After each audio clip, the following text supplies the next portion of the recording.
Goldiam international limited, again a good stock, जिसको मैंने last year budget के दिन भी दिया था, last to last year in fact, और जेम्स में 2 बार कवर किया है और लास्ट ईयर अप्रैल में दिया, और उसके बाद से कंपनी में और गजब के चेंजेस है। कंपनी ने बहुत ही बेहतरीन एक्सपेंशन किया है, बहुत ही बेहतरीन रिलेटेड एक्सपेंशंस किए हैं। अब लैब ग्रोन डायमंड की अगर बात आती है, और आप इत्तेफाक रखेंगे कि लैब ग्रोन डायमंड के बारे में हमने चैनल पे भी काफी डिस्कस किया, और लैब ग्रोन डायमंड की जो पॉपुलैरिटी बढ़ रही है उसका एक बहुत जबरदस्त बेनिफिट इनको मिल रहा है, और वो नंबर्स में दिख रहा था। मगर ये पर्टिकुलर सेगमेंट पिछले क्वार्टर में 54% की ग्रोथ आई है। ओवरऑल अगर देखें तो ऑपरेशनल फ्रंट पे ठीक ठाक सी ग्रोथ है, बट लैब ग्रोन डायमंड जो कि अभी बहुत कैचअप कर रहा है, वहां पे जबरदस्त ग्रोथ आई है।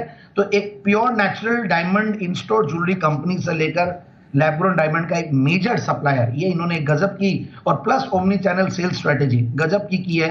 So basically online e commerce ये सब से इनको बहुत पॉजिटिव इंपैक्ट पड़ा है। मैं इनके कॉन कॉल भी देख रहा था, और आगे यूएस में भी इनके अगर देखें तो बहुत सारे वहां के बड़े ज्वेलरी स्टोर्स के लिए एक तरीके से ओईएम मैन्युफैक्चरर है। So that also gives a good confidence. और शेयर होल्डिंग पैटर्न के बारे में बताऊंगा, बहुत ही इंटरेस्टिंग शेयर होल्डिंग पैटर्न है। सो अब मुझे ऐसा लगता है कि एक अच्छा सेगमेंट जहां पे जबरदस्त माहौल बना हुआ है, और इनकी डिमांड देखते हैं कि अभी किस तरीके से बढ़ रही है। और जब ये डेस्टिनेशन वेडिंग्स वगैरह जब बढ़ती है तो कई बार लैब ग्रोन डायमंड की डिमांड भी और अलग तरीके से बढ़ती है, artificial jewellery, lab grown diamonds और ये सब की। अब ये मैं अलग तरीके से कोरिलेट किया हूं। So let us come to the fundamentals now. और सेगमेंट तो है ही है बढ़िया, और कर रहा है कैचअप ये।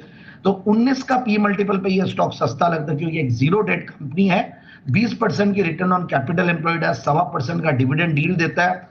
पिछले 3 साल में प्रॉफिट की कैगर 22% के लगभग रही है, सेल्स की कैगर 14-15%, और ऊपर के लेवल से बहुत बढ़िया इनफैक्ट करेक्ट हुआ है 217 के लेवल से 165। और पिछली बार जब मैंने अप्रैल 28 2023 को दिया था 165 का ही टारगेट दिया, और वहां पे जाके अब ऑलमोस्ट 200 डेमास के आसपास सपोर्ट ले रहा है। So I feel it can be a good bouncing point, और यहां से बढ़ सकता है। और 16 करोड़ के सामने 18 करोड़ का पैट है मार्च 2024 में, और 91 करोड़ का इस साल में। मार्च 2022 इनके लिए एक्स्ट्राऑर्डिनरी गया था, 106 करोड़ का पैट था, और इस बार 91, लास्ट ईयर से बेहतर ग्रोथ आ रही है। और ऑपरेटिंग प्रॉफिट मार्जिन्स भी इनके बढ़िया रहते हैं, 19-20% के लगभग के ऑपरेटिंग प्रॉफिट मार्जिन्स पे कंपनी काम करती है।